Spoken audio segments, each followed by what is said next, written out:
Hi, my name is Sara Truebridge, and I am happy to be here with you, albeit virtually, to be at this conference, a very important conference and one that I'm really excited to be part of. What I want to talk about today is educating the new humanity. But before I get into talking about educating the new humanity, I'd like to share a little bit about myself. And I want to do that by giving you a little background as to how I got here where I am today. And I just want to share that my journey began when I was very young. I was given the opportunity to be the legislative analyst of education in the New York State Senate.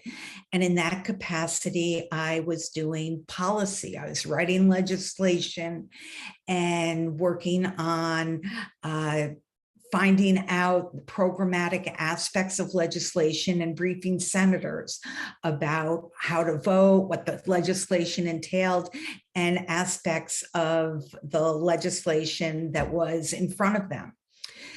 Then after that, when Mario Cuomo was the governor of New York State, I got a phone call and I was asked if I would like the appointment to be special assistant to the Secretary of State.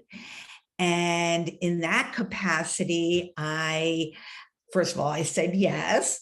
And in that capacity, I was working with the Secretary of State, again, in the area of education legislation and working in the area of women's issues.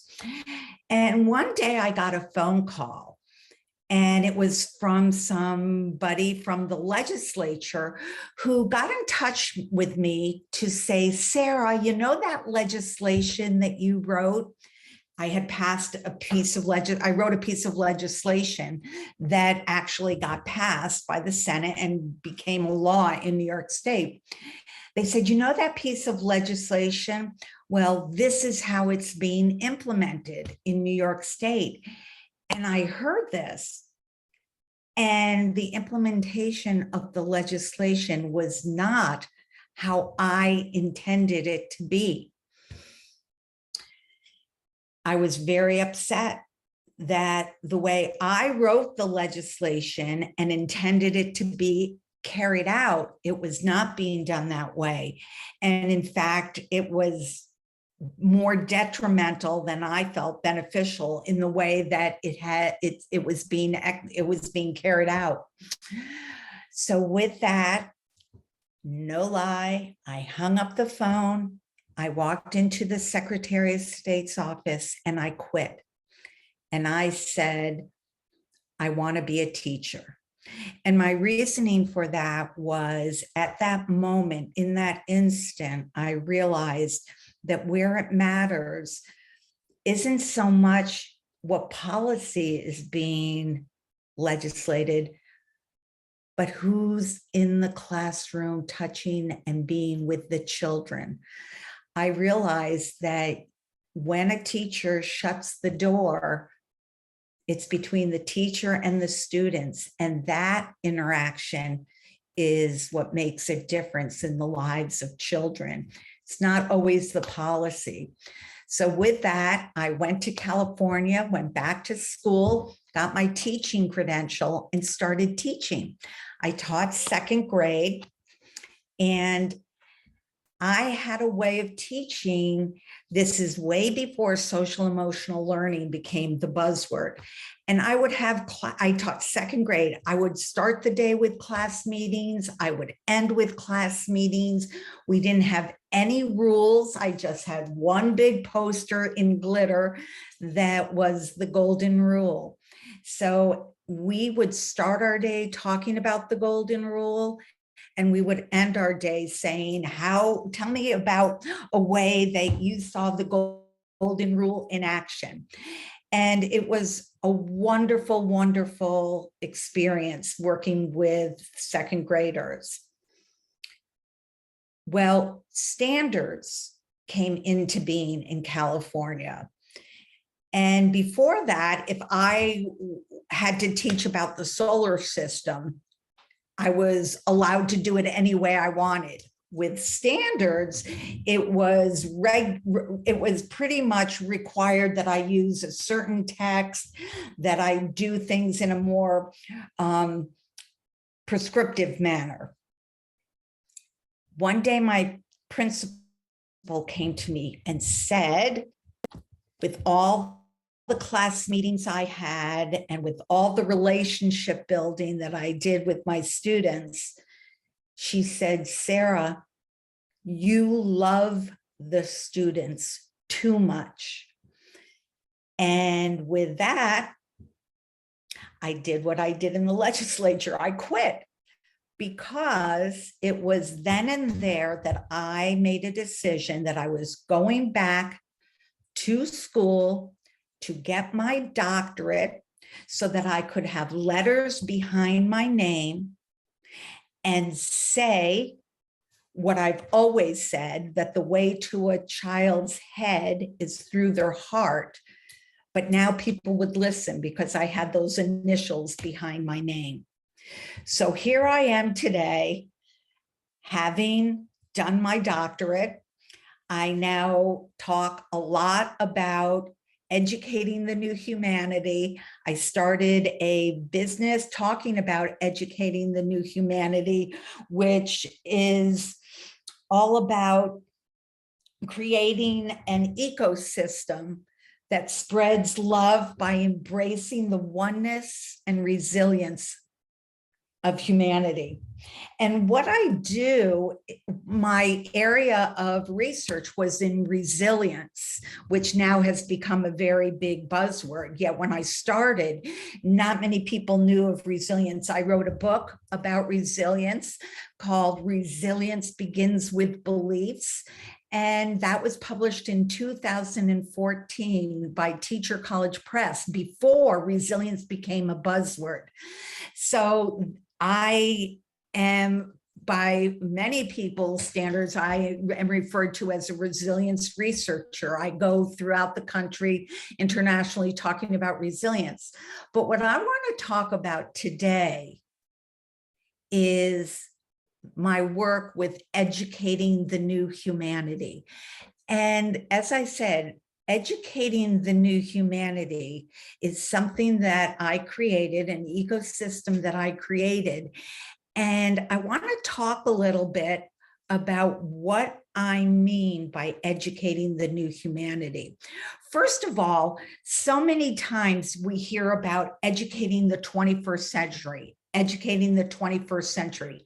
And I say, it's time to reframe our thinking and move and change our words beyond the 21st century and beyond a number. And instead of thinking of a number of educating the 21st century, let's expand our thinking and talk about educating the new humanity. So, what does educating the new humanity mean? And so what I want to do today is give a little background of breaking down the way I am hoping we, as the oneness of humanity, begin to talk about educating the new humanity. And I talk about awakening and lifting, meeting people where they are and lifting them to understand something that may be a little new or may just be reframing things, but ways that speak to the heart. I talk about a mission of seeing good and doing better. It's a mission where it's strengths-based, where we can see good. We have a choice when we see things. Are we seeing through eyes that are good or critical? And see good means we're giving the opportunity and giving the benefit of the doubt and giving grace and seeing good. And it means we also have room to do better. We all have potential to do better. See good, do better. All from love in our hearts and spreading love. And that includes loving ourselves. So what does educating the new humanity mean? What do I mean by educating the new humanity? So what I want to do is kind of, like I said, break it down a little bit. First of all, what is the new humanity? The new humanity I talk about is one that's filled with joy, resilience, equity, health, well-being. It's one that nurtures awareness, action. It's one service, civility, love, and peace. It's one that fosters kindness, gratitude, empathy, compassion, collaboration, optimism, and of course, hope.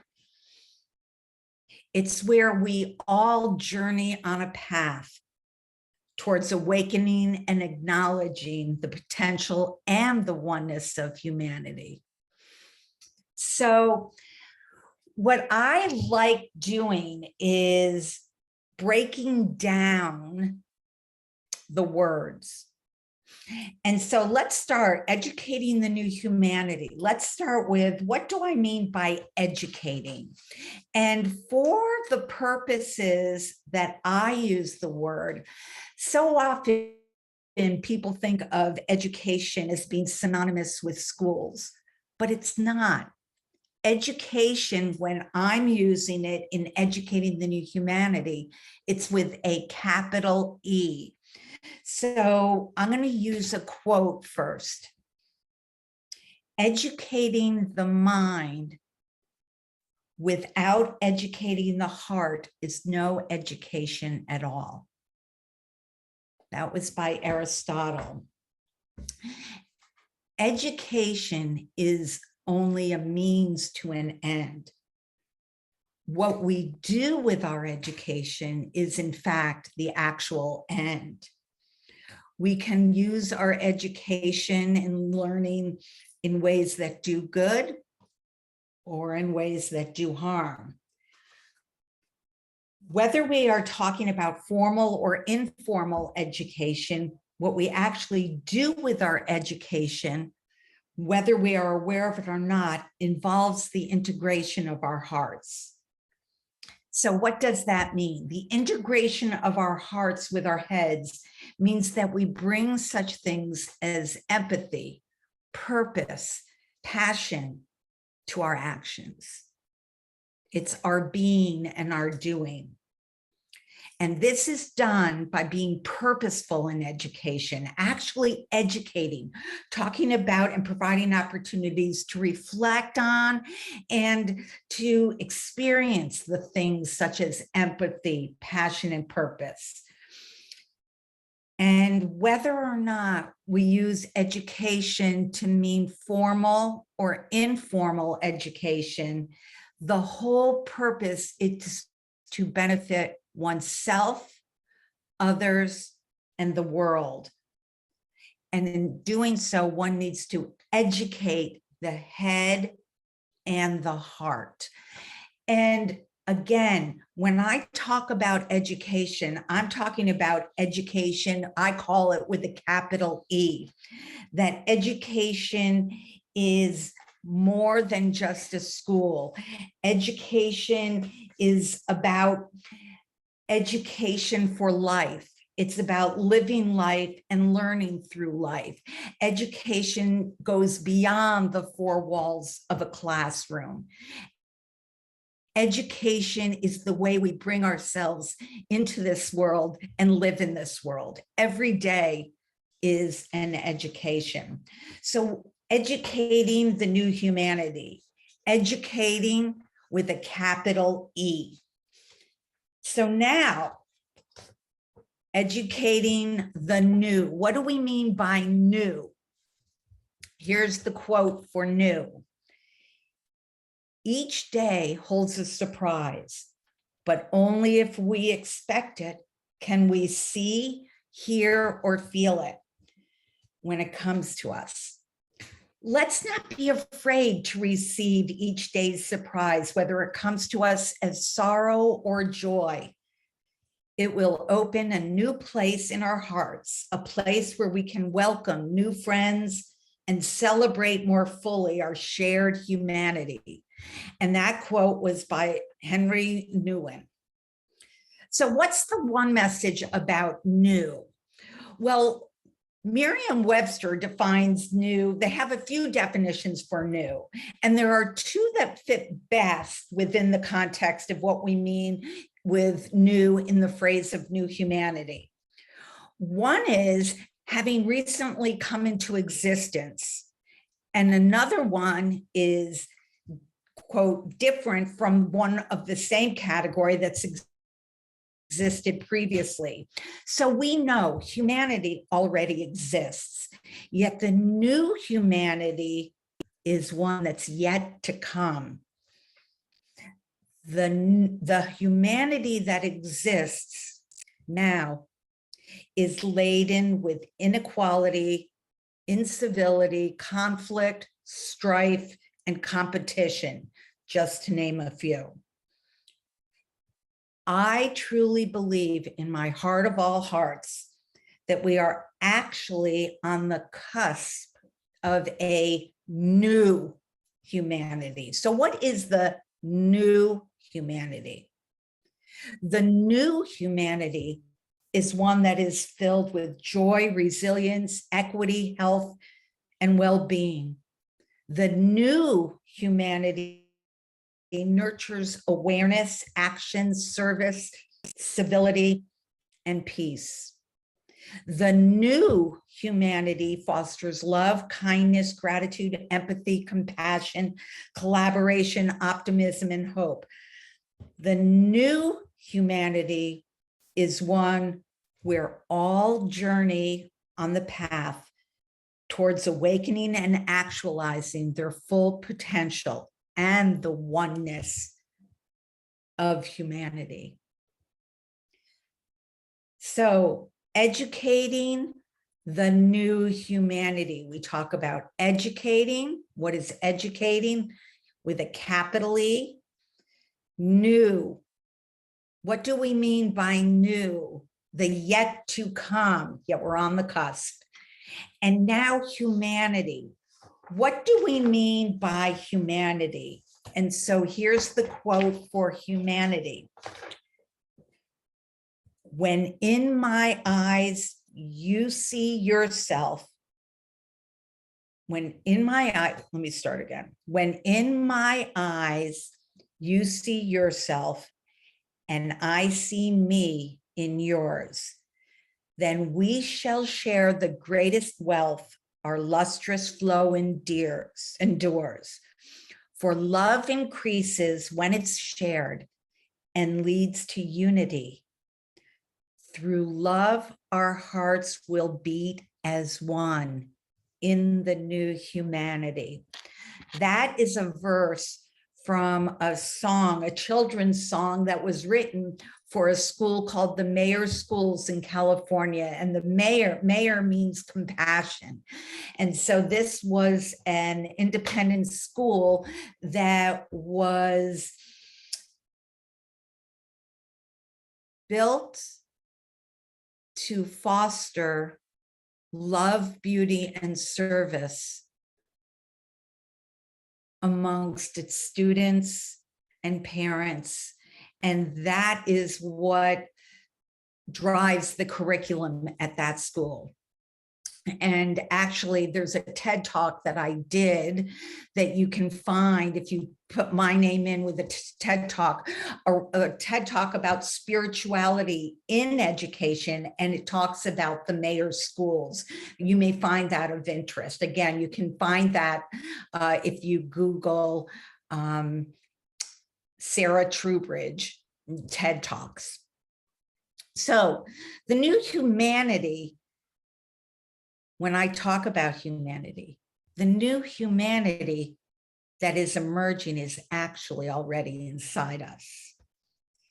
It's the seed of connection rooted deep within the core of all beings. It's a remembering, a renewed awareness of our belonging to the earth, our fragile dependency upon each other, and our universal need for connection and meaning. Luckily, it's easy to see what a world defined by love, kindness, and wonder looks like by noticing the natural tendencies of children. Educating the new humanity, then, is our collective responsibility to strengthen these innate human impulses rather than having them and allowing them to diminish over time.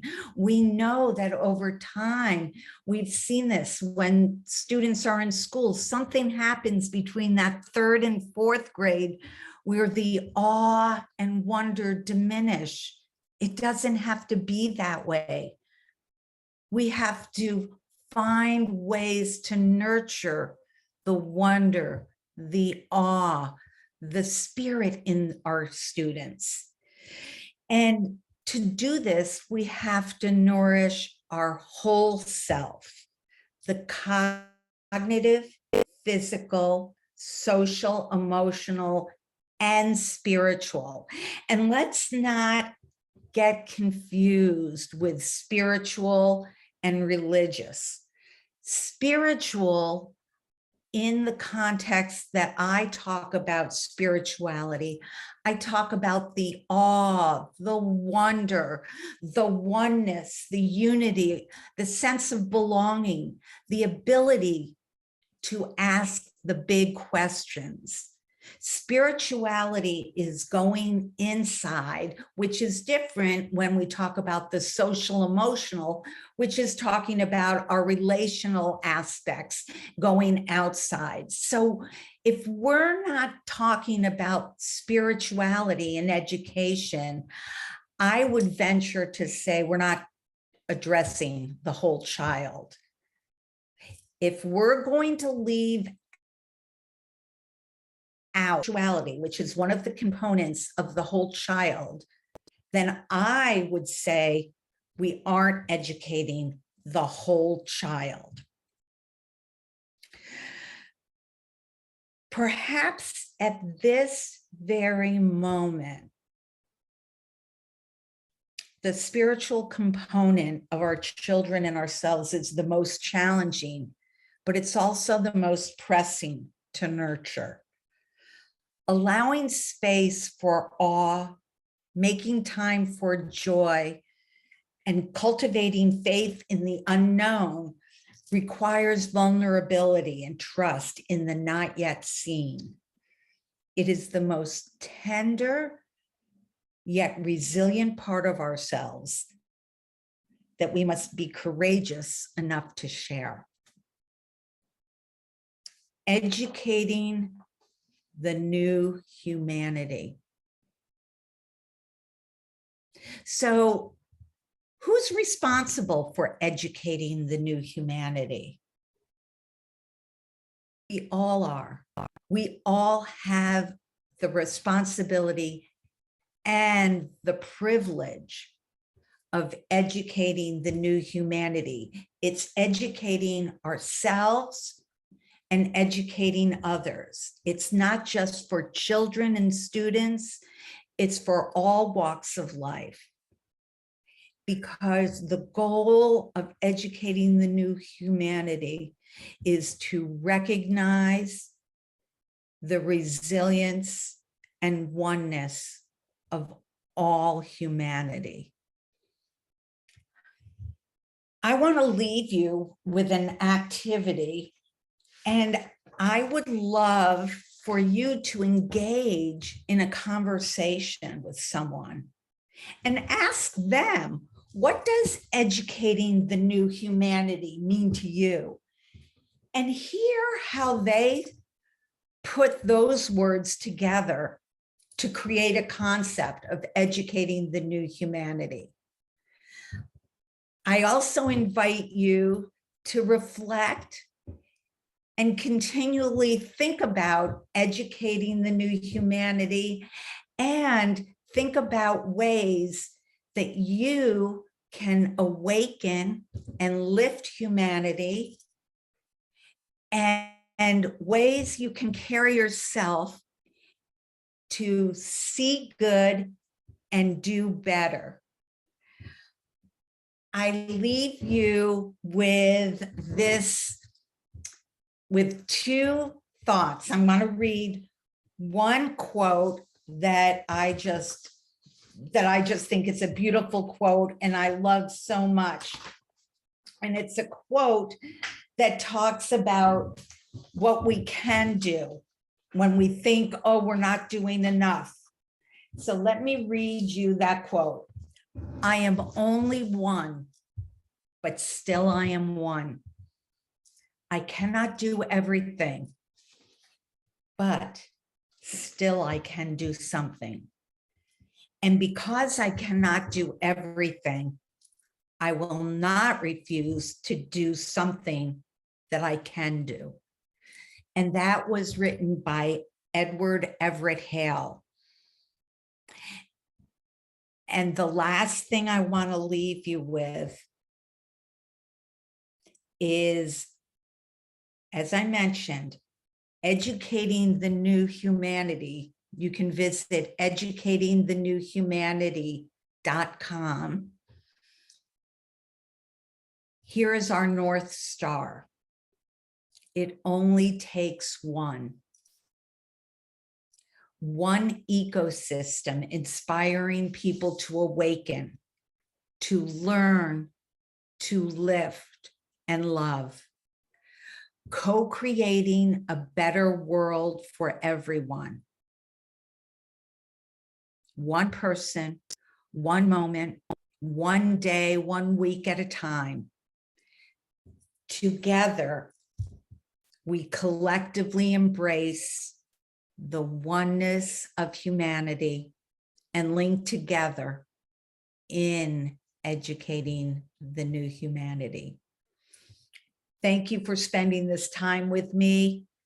I look forward to hearing from you. You can reach me at educatingthenewhumanity.com. Thank you very much.